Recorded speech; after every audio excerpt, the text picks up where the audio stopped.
What would you do if your paycheck was suddenly twice as big because it wasn't yours? I got someone else's salary in my account, and I didn't give it back. Not right away. You ever get money you know damn well isn't yours, and for a second your brain just goes, well, maybe the universe is finally cutting me a break? Yeah, that happened to me. And it was the dumbest, scariest, most tempting mistake of my life. It was a Friday morning in Chicago, gray skies, the kind of day where even your coffee tastes tired. I was half dead at my desk when I opened my banking app, just to see if my paycheck had landed, and there it was. Not my usual sad, barely enough to survive paycheck. Nope. This was double, actually more than double, $4,000 sitting pretty in my checking account. At first, I thought finally, they gave me a raise without telling me. I laughed. Then reality hit. Her doesn't give random raises, and my job sure as hell doesn't pay that much. A few taps later, I realized the truth. The deposit wasn't mine. It was meant for a coworker. Somehow payroll messed up, and I was the lucky idiot who caught the glitch. For a minute, I swear my brain split in two. One voice screamed, "Give it back. Don't be stupid. They'll notice in a second." The other whispered, "What if they don't? What if this is fate? Just breathe. It's not stealing if you don't spend it." I closed the app and shoved my phone in my pocket like it was radioactive. My chest was buzzing, my hands sweaty. I felt like a criminal just looking at the numbers. At work, nobody said anything. HR was quiet. My boss, Marty, was too busy yelling about sales quotas to notice the existential crisis happening in my bank account. My coworker, let's call him Dave, was sipping his Starbucks like nothing was wrong. Did he even know? Did he check his balance yet? The thought made me sick. This was his money, his rent, his bills, his kids' daycare. And here I was, sitting on it like a dragon with no fire, just anxiety. At lunch, Jasmine, our office gossip, joked that payroll always screws up. One time they shorted me $50, and I almost lost my mind, she said, stabbing her salad with a fork. I nearly choked on my sandwich. $50. Imagine her reaction when she realized $4,000 vanished. I told myself, I'll fix it tomorrow. I'll email HR, explain the mistake. One more day won't kill anyone. But then I passed a sneaker store on my way home. Big red sale sign in the window. I hadn't bought new shoes in a year. My soles were peeling like old wallpaper. And suddenly, that whisper in my head got louder, "It's just one pair. Call it in advance. Dave won't even notice." I walked out with fresh white Jordans, box under my arm, guilt sitting heavy on my chest. That night, lying in bed, I kept staring at the ceiling. I imagined Dave checking his account, panic rising in his voice. I imagined HR connecting the dots, calling me in. I imagined cops at my door, me stuttering about payroll error. And yet, the shoes looked damn good. When my phone buzzed with a group chat notification, my stomach dropped. It was Dave. Did anyone else's paycheck get messed up? Mine didn't land yet. My throat went dry. My fingers hovered over the keyboard. Half the office replied with shrugs and jokes. I typed nothing. Instead, I stared at the message like it was a ticking bomb. I told myself I'd fix it tomorrow, but tomorrow was already here, and I wasn't sure I wanted to. Now imagine what happens next. But before that, smash that like button and hit subscribe, cause the craziest part is just getting started.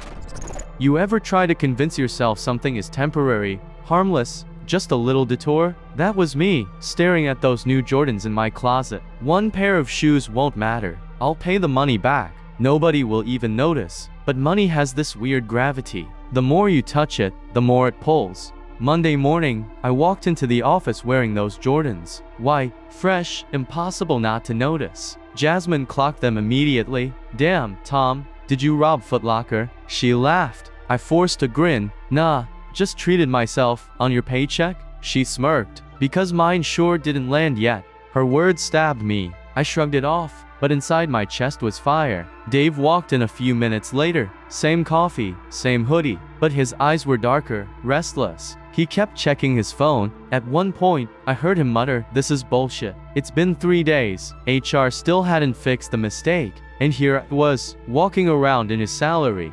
At lunch, I sat with Miguel and Jasmine. Conversation drifted to bills, rent, the usual misery. Dave walked past our table, slammed his soda down harder than necessary, and said, "Payroll screwing me again. I swear, if I don't get my money by tomorrow, I'm raising hell." I almost choked on my fries. My pulse hammered. I nodded sympathetically, pretending to care, while my bank account whispered, "Still safe, still untouched." except those shoes. That night, I checked my balance again. Still there, for grand, minus a couple hundred. HR hadn't noticed. Nobody had called. The silence felt dangerous, like standing in the middle of the street, waiting for headlights that never come.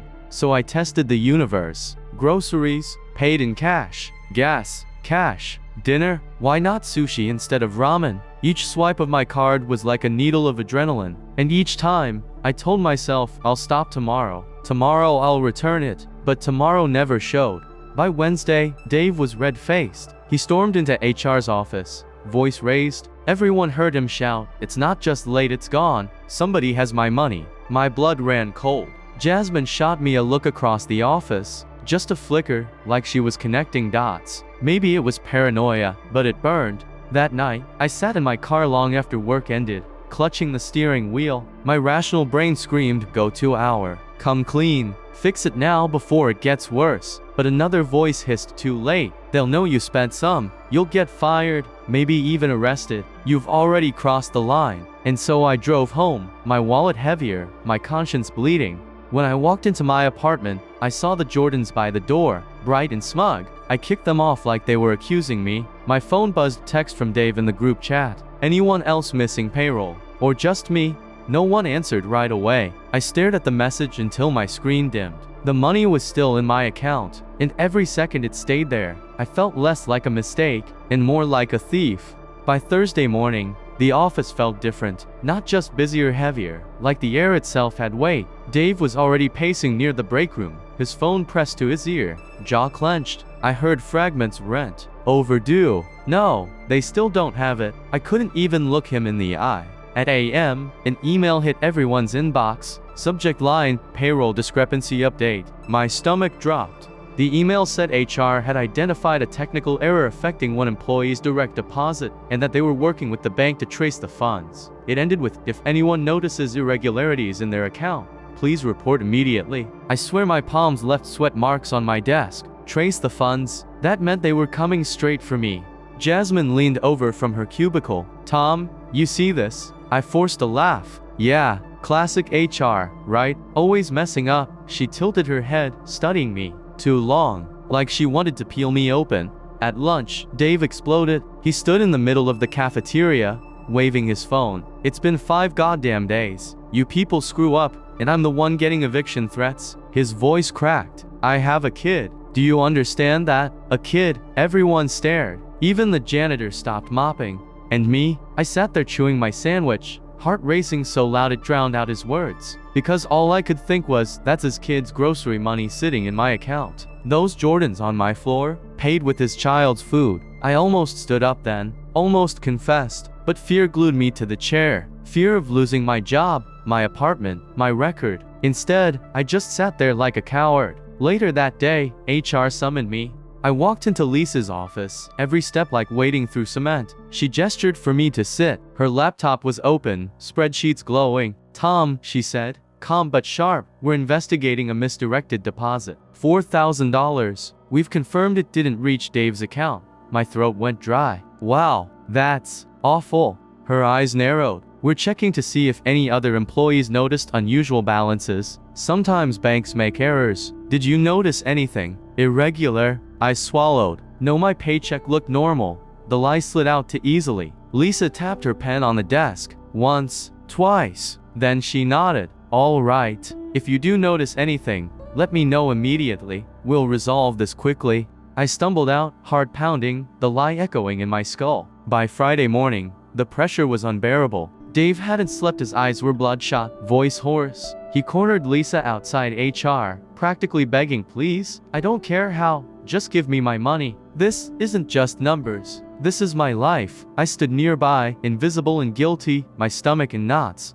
That night, I opened my banking app again. Still there, untouched except for my little expenses. It no longer felt like a windfall. It felt like blood money. And then the worst thing happened. Her sent out another email. Subject: payroll investigation, bank cooperation required. They'd officially requested the bank trace exact account transfers. It was only a matter of time before my name lit up their screen like a guilty neon sign. And that's when I realized this wasn't about if they'd find out. It was about when. And when they did, would I still have a job? Or would I have cops at my door? Monday morning, the office buzzed like a hive. People whispered, glanced at their phones, then at me, then quickly away. An email from HR sat in my inbox like a loaded gun. Subject to payroll update confirmation from bank. I clicked. My throat tightened. The bank had completed their trace. The misdirected funds had been deposited into an active employee account within the company. HR claimed they'd contact the individual privately to resolve the issue. I felt the blood drain from my face. They didn't name me, but they didn't have to. Everyone would be watching. By a.m., Lisa called me into her office again. She didn't smile this time. She didn't even offer coffee. She just shut the door. Tom, she began, her voice clipped. The bank confirmed where the funds went. We know they were deposited into your account. My heart stopped. For a second, I thought I might faint. I didn't. I didn't ask for them. I stammered. No one's saying you did, she replied coldly. But you didn't report it either. That's the problem. Her words sliced like knives. I swear I thought it was some kind of advance. I lied, panic bubbling out. I figured it was HR fixing last month's overtime. She slammed her pen down. $4,000? Tom, come on. You expect me to believe you just didn't notice? I shrank into the chair. I was going to say something when she shot back. Before or after you spent it? My face burned. And then, the worst thing possible happened. The door creaked open. Dave. He stood in the doorway, fists clenched, jaw trembling. His eyes were red, not just from exhaustion but rage. Lisa froze, but Dave didn't wait for permission. He pointed straight at me. It was you, he said, voice shaking. All this time, it was you. My tongue stuck to the roof of my mouth. Dave took a step closer. Do you know what I've been through this week? Collection calls, threats from my landlord, my daughter asking why we can't go to McDonald's, and you've been sitting on my money. His voice cracked into a roar. What kind of sick bastard does that? Dave, please, I whispered. But Lisa raised a hand. Enough. Both of you. Tom, HR will escalate this to management. You'll be expected to return every cent immediately. Dave leaned over the desk, inches from me, his breath hot with fury. You think money fixes this? You think you can just give it back and it's fine? You stole from me, from my kid. You're dead to me. He stormed out, slamming the door so hard the glass rattled. Silence fell, broken only by Lisa's sigh. You'll get instructions on repayment, she said flatly. And Tom, I'd start polishing your sum. This isn't going away quietly. That night, I sat in my apartment, staring at the shoes, the drinks, the meaningless junk I'd bought. Each item looked poisonous now, glowing with guilt. I thought about selling them back, scraping together every cent, but it wouldn't erase the look on Dave's face. The walls of my apartment seemed to close in, pressing, suffocating. My phone buzzed texts from coworkers, rumors flying. Some called me a thief.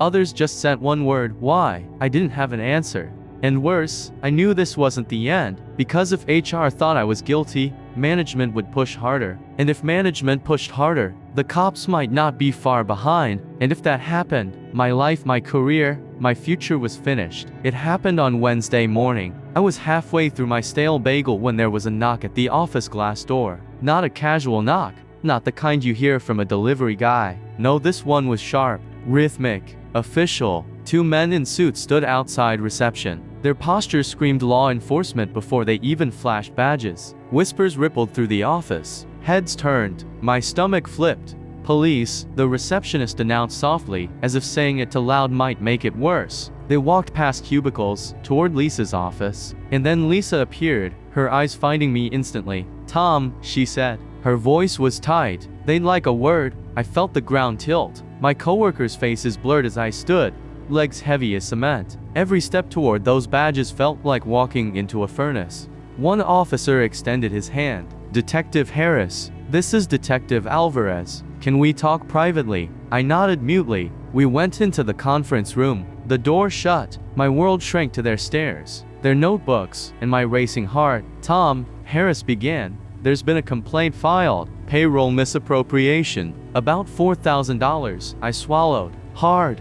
Can you explain how those funds ended up in your account? Alvarez asked, her tone sharp but not cruel. My mouth went dry. It was a mistake. I didn't move them. HR deposited them. I didn't know what to do. Harris scribbled in his pad. Did you notify HR? I meant to. I lied. Alvarez leaned forward. Meant to. Or didn't. I froze. Silence stretched like wire about to snap. Look, Harris said, voice lower now. This can go two ways. If you cooperate, return the funds. Maybe this stays civil. But if you're not honest with us, he let the threat hang. My mind raced. Should I confess? Beg? Pretend? I blurted, I already spent some of it. I was going to pay it back. Alvarez arched an eyebrow. On what?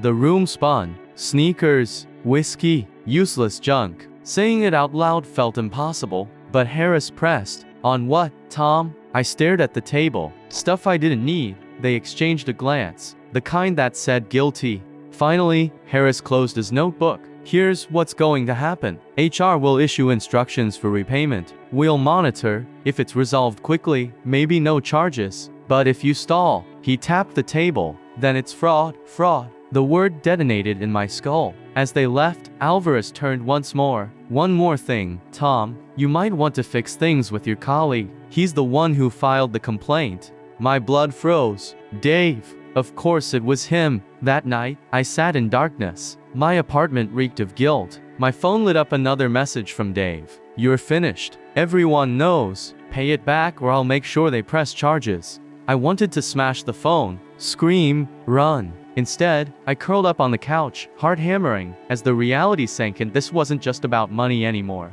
This was survival. By Thursday, the air in the office was poison. I walked in, and every conversation died like someone had hit mute. My chair screeched as I pulled it back. People whispered, stared, pretended to be busy. My screen glared at me, empty, like it knew. Dave was at his desk, calm, smug. He didn't look at me, but I felt his grin under the surface. At a.m., an email landed in my inbox. Meeting with hour. 3:00 p.m. mandatory. My pulse spiked. That was it. The final call. I spent the next hours in a haze. Tried working, failed. My thoughts chased each other. Pay it back. Run, beg, lie. Nothing made sense. At lunch, Lisa cornered me near the vending machines. You need to fix this, Tom, she whispered. They're serious. If you don't handle it, the company will. Her eyes weren't angry, just exhausted. Like she already knew I was a sinking ship. I wanted to ask, why did you hire me in the first place? But the words stuck. Instead, I went outside, sat in my car, stared at my bank app. Balance $327. Pathetic. I couldn't pay back for grand. Not even close. Then my phone buzzed. Unknown number. Tick-tock. The text read, you've got 24 hours, Dave. Who else? Rage boiled. He wanted me ruined, maybe jailed, maybe worse. I typed back, we can work something out. No reply. 3:00 p.m. came fast. HR sat across the table. Martha, gray hair in a bun, glasses perched low, her face unreadable. Tom, she began. You're aware of the payroll discrepancy? I nodded, throat dry. We've spoken with detectives. We'll require repayment within 30 days. If not, we'll escalate to legal action. 30 days. I croaked. That's impossible. Martha adjusted her glasses. Then maybe you should have thought of that before spending money that wasn't yours. Her words hit like bricks. I didn't ask for it. I snapped, louder than intended. Heads turned outside the glass. Martha didn't flinch. It doesn't matter. It's in your account. You used it. That's liability. 30 days. No exceptions. The meeting ended. Just like that. I staggered out, dizzy. My coworkers avoided my eyes. Dave finally looked at me and smirked. I wanted to break his nose. Instead, I walked out of the building, straight into the evening air that felt too sharp, too heavy. That night, I made a list. Options: beg family for money. Humiliating. Sell my car. Not enough. Take a loan. Already rejected. Run. Where? How? The last option lingered. Run. Disappear. Leave it all behind. But my phone buzzed again. Another text. Tomorrow. Midnight. Meet me at the parking garage. Bring cash, or I'll bury you. It wasn't HR this time. It wasn't official. This was Dave. And suddenly, I realized this wasn't just about the money anymore. This was blackmail.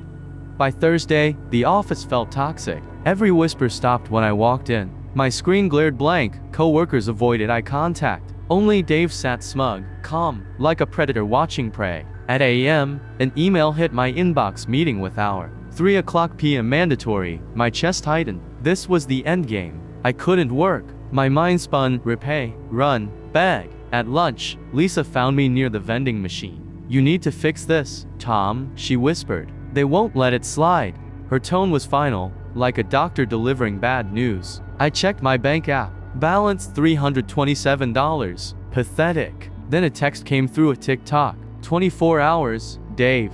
Who else? At 3 o'clock, HR sat me down. Martha, stern as stone. You owe the company 30 days to repay or we escalate legally. 30? That's impossible. You spent money that wasn't yours. That's liability. My protest cracked. They didn't care. The meeting ended. Just like that. When I stepped out, Dave finally met my eyes. Smirked. I wanted to swing at him, but I walked out instead, dizzy with rage. That night I listed options: beg family, sell the car, loan, run. None worked. Then another text buzzed: tomorrow, midnight, parking garage. Bring cash, or I'll bury you. This was an hour. This was personal. It wasn't just debt anymore. It was blackmail. I pulled up into the dimly lit parking garage, my heart beating harder than any time before. Every step echoed like a countdown. I spotted Dave leaning against his old Toyota, cigarette smoke curling in the stale air. He didn't look like a guilty man. He looked tired.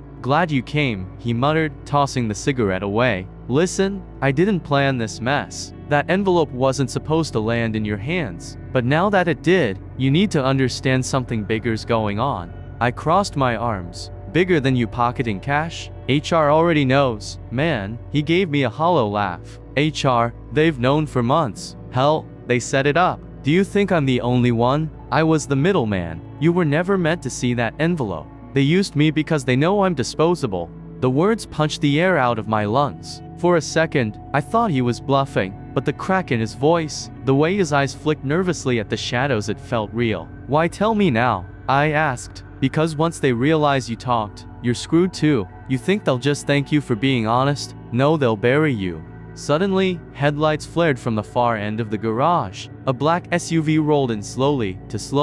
Dave's face went pale. See, it's them. You gotta decide right now, are you walking away, or are you in this with me? The SUV stopped, engine humming like a beast waiting to strike. My phone buzzed. HR's number. My hand shook. Answer, run, confront. Dave whispered, almost begging, pick a side. And in that suffocating moment, I realized something terrifying. Maybe this wasn't just about a paycheck. Maybe I was tangled in something that went way beyond my cubicle. The SUV door cracked open, a figure stepped out, and the screen goes black.